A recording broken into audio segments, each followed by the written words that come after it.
عليكم ورحمة الله وبركاته.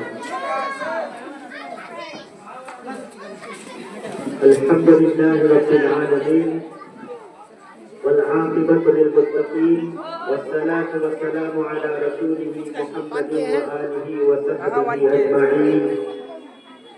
أما بعد فقد قال الله تبارك وتعالى في كلامه المجيد والقرآن الحميد: أعوذ بالله من الشيطان الرجيم. بسم الله الرحمن الرحيم. اقرأ باسم ربك الذي خلق خلق الإنسان من علق. اقرأ وربك الأكرم الذي علم بالقلم علم الإنسان ما لم يعلم. محترم جناب شیخ عبدالجبار صاحب حفظہ اللہ، اس پروگرام کے ہفتہ کرتا جناب سرماج الحق صاحب اور دیگر سبھی تشریف فرما لوگ، خواتین و بچیاں اور عزیز طلباء، خدا کے رسول صلی اللہ علیہ وسلم جب 40 سال کے ہو گئے تو آپ کو تنہائی پیاری لگنے لگی اور اس تنہائی کو دور کرنے کے لیے خدا کے رسول صلی اللہ علیہ وسلم ماں خدیجہ رضی اللہ تعالی عنہا سے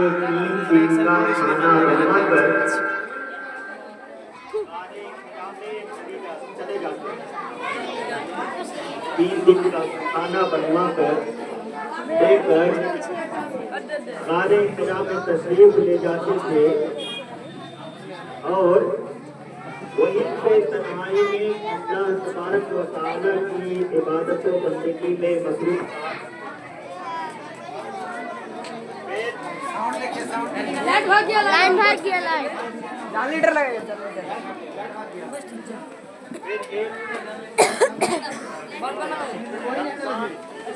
سنتے ویڈیو بند کر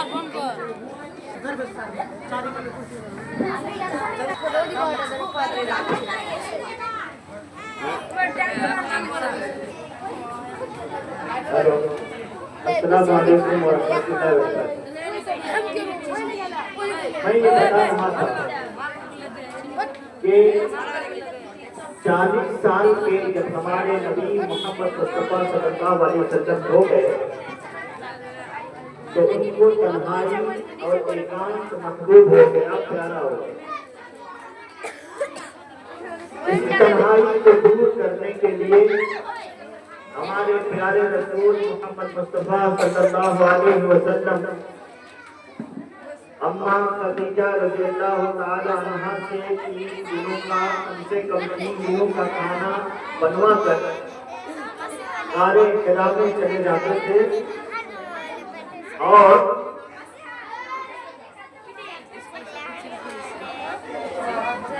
بچوں تم لوگ آرام سے رہو یا تو جاؤ. یہاں رسول کی بات ہو رہی ہے، اللہ اس کے رسول کی بات ہو رہی ہے. آپ لوگ بغاوت کیجیے، یہ ایک طرح کی گستاخی ہے اللہ اور اس کے رسول کے ساتھ. اس لیے آپ لوگوں کو بیٹھنا ہے تو سنیے ٹھیک سے، اور نہیں تو جا سکتے ہیں. تو اللہ کے رسول صلی اللہ علیہ وسلم چلے جاتے تھے 3 دنوں کے لیے، 4 دنوں کے لیے، اور ہمارے خدا میں رہ کر اللہ تبارک و تعالی کی حفاظت اور بارشی کیا کرتے تھے.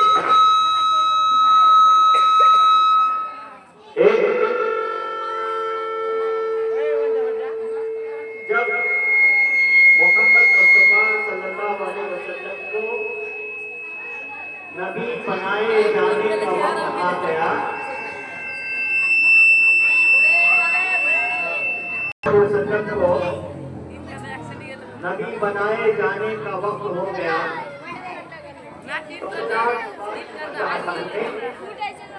حضرت جبریل علیہ السلام کو بھیجا اور بچوں اور بچیوں تم لوگ بتاؤ تھوڑا سا کہ اللہ کے رسول صلی اللہ علیہ وسلم پر جو وحی آئی یعنی قرآن کی پہلی آیتیں اتری وہ کون سا مہینہ تھا؟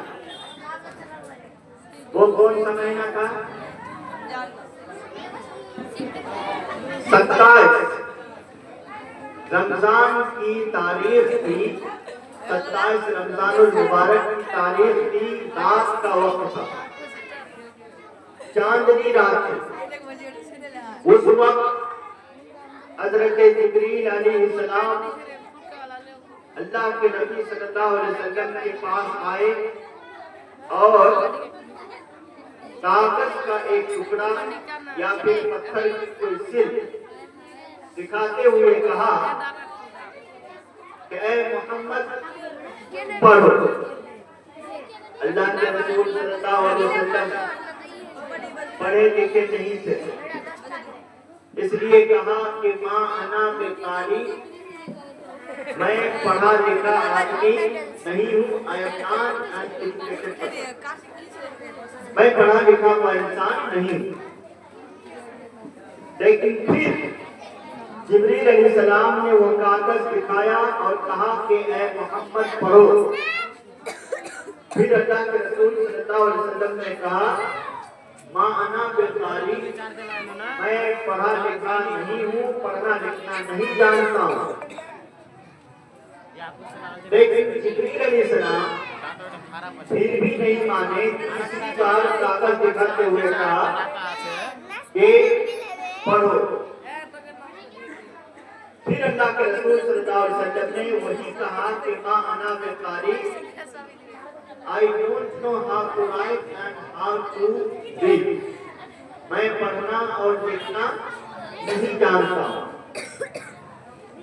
اس بار اللہ کے رسول صلی اللہ علیہ وسلم کو جبریل علیہ السلام نے بہت زور سے سینے سے لگا کے دبایا، اتنے زور سے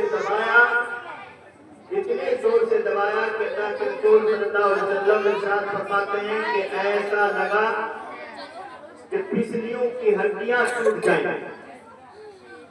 پھر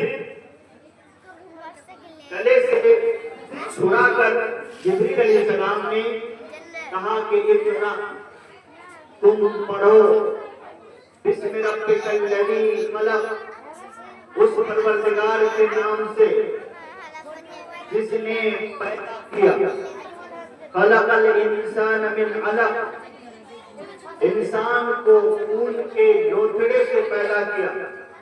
اقرا، پڑھو، وربک الاکرم، اور تیرا پروردگار سب سے زیادہ بزرگ، سب سے زیادہ عزت والا ہے۔ علم الذی علم بالقلم، جس نے قلم کے ذریعے سکھایا، گیان پردان کیا۔ علم الانسان ما لم یعلم، منشیہ کو وہ کچھ سکھایا جو وہ نہیں جانتا تھا۔ میری بچیوں اور بچوں، اس واقعے پر غور کرو۔ اللہ کے رسول صلی اللہ علیہ وسلم نے 3 بار کہا کہ ماں انا بقاری، میں پڑھنا نہیں جانتا ہوں، لیکن جبریل علیہ السلام نے آپ کو نہیں چھوڑا بلکہ پڑھا کے ہی دم لیا۔ 3 بار ایسا ہوا لیکن جبریل علیہ السلام نہیں مانے اور زبردستی بھی کہیں گے کہ اللہ کے حکم کے مطابق زبردستی پڑھایا۔ اس سے یہ بات سمجھ میں آتی ہے کہ بچوں کی پڑھائی خصوصی طور پر اور بچیوں کی پڑھائی خصوصی طور پر واجب ہے اور اس کو پورا کرنا بھی لازمی ہے، نہیں تو بچہ خود بھی پکڑا جائے گا اللہ تبارک و تعالیٰ کے سامنے، اور ماں باپ کو بھی جواب دینا پڑے گا کہ تم نے اپنے بچے کو کیوں نہیں پڑھایا۔ محترم حضرات، گیروا گھاٹ والے اس معنی میں بہت زیادہ خوش نصیب ہیں کہ یہاں پڑھائی کا چلن بہت حد تک دوسرے گاؤں کے مقابلے میں عام ہے، اور ہم نے جو آیت پڑھی اسی آیت پر آپ لوگوں کے اس انسٹیٹیوشن کا نام ہے اقرا انسٹیٹیوشن، یعنی اقرا نام رکھا گیا ہے۔ بہت زیادہ مناسبت ہے۔ سمجھیے کہ رب کائنات کی جو پہلی وحی تھی، پہلی پرکاشنا تھی، فرسٹ ریولیشن جو تھا، اللہ تبارک و تعالیٰ نے 5 آیتوں میں 2 بار کہا کہ پڑھو، اور 1 بار قلم کے بارے میں بتایا کہ پڑھنا بھی ہے اور لکھنا بھی ہے۔ آپ لوگ غلطہ مت کریں، آپ لوگ سنے باتوں کو، علماء کرام کی باتوں کو، میری باتوں کو، اور علماء کرام جو بولیں گے ان کی باتوں کو سنیں۔ آپ شور و غل نہ کریں۔ تو میں یہ کہہ رہا تھا کہ اقرا انسٹیٹیوٹ جس کے حلقہ کرتا سرماج الحق ہے، سرماج الحق ایک بہت ہی انتھوزیاسٹ نوجوان ہے، انہوں نے آپ کے لیے اس اقرا انسٹیٹیوٹ کا انتظام کیا ہے، اور میں یہاں کے پڑھانے والوں کو بھی جانتا ہوں، ماشاءاللہ سارے کے سارے باصلاحیت ہیں اور اسلامی ذہن رکھتے ہیں۔ ایک بات یہ ہے کہ اقرا بسم ربک الذی خلق سے جہاں پر پڑھنے کا وجوب، پڑھنے کی انواریتا صدق ہوتی ہے، ثابت ہوتی ہے، وہیں پر یہ بات بھی ہے کہ اقرا بسم ربک الذی، اللہ تبارک و تعالیٰ کہتا ہے کہ اقرا بسم ربک الذی خلق، پڑھنا بھی ہے تو اللہ تبارک و تعالیٰ کے نام سے پڑھنا ہے، اور اللہ تبارک و تعالیٰ کے نام سے جس پڑھائی کی شروعات نہیں ہوتی ہے وہ پڑھائی خود بریدہ رہتی ہے، اس میں نقص ہوتا ہے، اس میں کمی ہوتی ہے۔ اسی لیے اللہ تبارک و تعالیٰ نے یہ ارشاد فرمایا کہ اقرا بسم ربک الذی خلق، اپنے اس پروردگار کے نام پہ پڑھو، اس پروردگار کے نام پہ پڑھو جس نے پیدا کیا ہے تمہیں اور پوری دنیا کو، بلکہ پوری کائنات کو، اور کائنات کی جو کچھ ہے سب کچھ۔ اس لیے اس اقرا انسٹیٹیوٹ کی ایک خاصیت یہ ہے کہ یہاں پہ اللہ تبارک و تعالیٰ کے نام کے ساتھ پڑھایا جاتا ہے۔ اس لیے میں گاؤں کے لوگوں سے گزارش کروں گا کہ اقرا انسٹیٹیوٹ کا ساتھ دیں، سرماج الحق صاحب کا ساتھ دیں، تاکہ یہاں سے کھلنے والے پھول پوری دنیا میں بڑھتے آگے تک کر، اور آپ کے گاؤں کا، آپ کے علاقے کا، اور اس سے اوپر اٹھ کر اپنی قوم کا، اس سے بھی اوپر اٹھ کر اپنے ملک کا، اپنے دیش کا نام روشن کریں۔ حضرات گرامی، میں زیادہ وقت نہیں لوں گا، میں صرف ایک بات کر کر اپنی بات ختم کروں گا کہ مسلمانوں کے پاس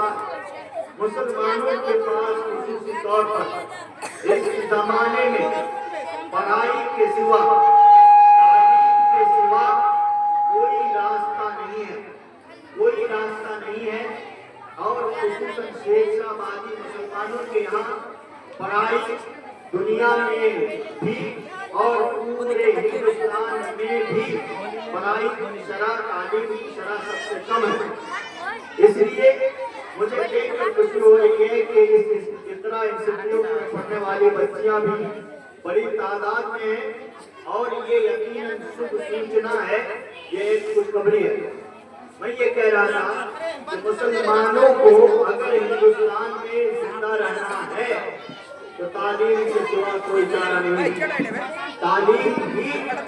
تعلیم کے بارے میں علامہ اقبال کہتے ہیں کہ تعلیم سے آتی ہے اقوام میں بیداری، تعلیم سے آتی ہے اقوام میں بیداری، ہے علم کے پنجے میں شمشیر جہاں داری۔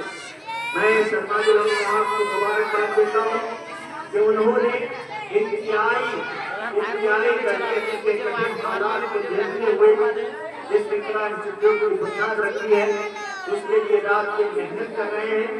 اور ساتھ ہی آپ کو گزارش کروں گا کہ جب آپ کے گاؤں کا ایک بچہ اٹھا ہے تعلیم کی مشعل جلانے کے لیے، تعلیم کی شمع روشن کرنے کے لیے، تو آپ کے لیے ان کا ساتھ دینا بہت ضروری ہے. ہمارے یہاں ہوتا کیا ہے کہ ایک تو اپنے بچوں کو پڑھاتے نہیں ہیں، اور اگر پڑھاتے بھی ہیں تو دنیا بھر کا خرچ آ جاتا ہے گھر میں، لیکن فیس دینے میں جو تھوڑی سی فیس ہوتی ہے وہ بھی دینے میں آنا کانی بہت زیادہ کرتا ہے. براہ کرم اپنے بچے کی پڑھائی پر پہلے دھیان دیجیے. اگر آپ کے گھر میں پیسہ بچوں کے لیے پڑھائی کا پیسہ اگر آنے میں دقت ہو رہی ہے تو آپ 3 ٹائم مت کھائیے، 2 ٹائم کھائیے. پھر بھی اگر کمی پڑ رہی ہے تو 1 ہی ٹائم کھائیے، لیکن تعلیم جاری رکھنا ہے. ورنہ جس قوم نے تعلیم کا راستہ چھوڑ دیا اس قوم کو اللہ تبارک و تعالیٰ نے نہیں بخشا. کیوں؟ اس لیے کہ آدم علیہ السلام کو پیدا کرنے کے فوراً بعد یہ بات لکھ دی گئی تھی کہ اللہ تبارک و تعالیٰ نے لکھ دی تھی یہ بات کہ ہم زمین میں اسی قوم کو سربلند رکھیں گے، اسی قوم کو اونچا رکھیں گے، اسی قوم کو ترقی دیں گے، اسی قوم کے ہاتھوں میں حکومت دیں گے جس قوم کے ہاتھوں میں تعلیم ہوگی. ورنہ دیکھیں امریکہ 35 کروڑ آبادی ہے، ٹوٹل آبادی 35 کروڑ ہے، لیکن پوری دنیا پر حکومت کیوں کر رہا ہے؟ اس لیے کہ اس کے پاس ناسا جیسا انسٹیٹیوشن ہے، سائنٹیفک ادارہ ہے، اور 100% تعلیم انہوں نے بہت پہلے حاصل کر لی. یعنی وہاں کا کوئی بھی آدمی انٹر کیے بنا کسی کام میں لگ نہیں سکتا، کسی کام میں لگ نہیں سکتا. اگر انٹر نہیں کیا جاتا اور وہاں کا انٹر یہاں کے بی اے کے برابر ہے، اگر کوئی انٹر کرنے سے پہلے اگر وہ کام پہ جاتا ہے تو پولیس آ کے پکڑ کے لے جاتی ہے، تب جا کر پوری دنیا پہ حکومت کرتا ہے. جو کہتا ہے وہی بات چلتی ہے. آپ نے دیکھا کہ اسرائیل نے فلسطین پر حملہ کیا، امریکہ اس کا ساتھ دے رہا تھا، پوری دنیا چلاتی رہی کہ حملہ بند ہو، حملہ بند ہو، لیکن حملہ بند نہیں ہوا. 1 سال سے زیادہ مدت تک بمباری ہوئی، ہمارے 50,000 مسلمان بھائی بہن عورتیں اور بچے مارے گئے، شہید ہوئے. اور پھر اس کے بعد حملہ بند بھی ہوا تو امریکہ کے کہنے پر ہی بند ہوا. یعنی پوری دنیا کی بات ایک طرف، امریکہ کی بات ایک طرف. کیوں؟ اس لیے کہ وہ سائنس میں آگے ہے پوری دنیا میں، اس لیے کہ وہ ٹیکنالوجی میں پوری دنیا میں آگے ہے، وہ ہتھیاروں کے معاملے میں سب سے آگے ہے، وہ راجنیتک طور پر سب سے آگے ہے. یعنی تعلیم کے ذریعے جو کچھ بھی حاصل ہوتا ہے اس نے حاصل کیا. میں اپنی بات ختم کرتے ہوئے ایک بار پھر جناب سرماج الحق کو مبارکباد دیتا ہوں کہ آپ نے یہاں پر ایک تعلیمی شمع جلائی ہے. اب فرض بنتا ہے گاؤں والوں کا، علاقے والوں کا کہ اس انسٹیٹیوشن کو بڑے سے بڑا بنانے کے لیے آگے آئیں اور اپنے بچوں کی فیس ضرور ادا کریں. ایسا اللہ کی قسم ایسا نہیں ہے. میں اقرا انسٹیٹیوٹ کے بارے میں نہیں جانتا ہوں کہ یہاں فیس دیتے ہیں لوگ یا نہیں دیتے، اور نہ ہی سرماج الحق صاحب سے کبھی اس طرح کی بات نہیں، لیکن میں آپ کا وجہ دیکھتا ہوں، دیکھنے کی وجہ سے کہہ رہا ہوں کہ بچوں کی پڑھائی کی فیس کبھی مت سب سے پہلے ادا کریں. کیوں؟ اس لیے کہ وہ جو پیسہ لگ رہا ہے، چاہے آپ اسکول میں پڑھا رہے ہیں، آپ چاہے مدرسے میں پڑھا رہے ہیں، جو پیسہ لگ رہا ہے وہ دیکھنے میں خرچ ہوتا ہے. حقیقت میں آپ کے کھاتے میں اللہ تبارک و تعالیٰ لکھ دیتا ہے اور پھر اس کو 700 گنا تک بڑھاتا ہے. جیسا کہ اس نے خود کہا ہے کہ ان الذین ينفقون اموالهم في سبيل الله كمثل حبة انبتت سبع سنابل في كل سنبلة 100 حبة، یعنی 700 گنا تک اللہ تبارک و تعالیٰ بڑھاتا ہے، اور آخر میں کہتا ہے کہ اللہ تبارک و تعالیٰ اور زیادہ بڑھاتا ہے، واللہ واسع علیم، اور اللہ تبارک و تعالیٰ اس سے بھی زیادہ بڑھانے والا ہے۔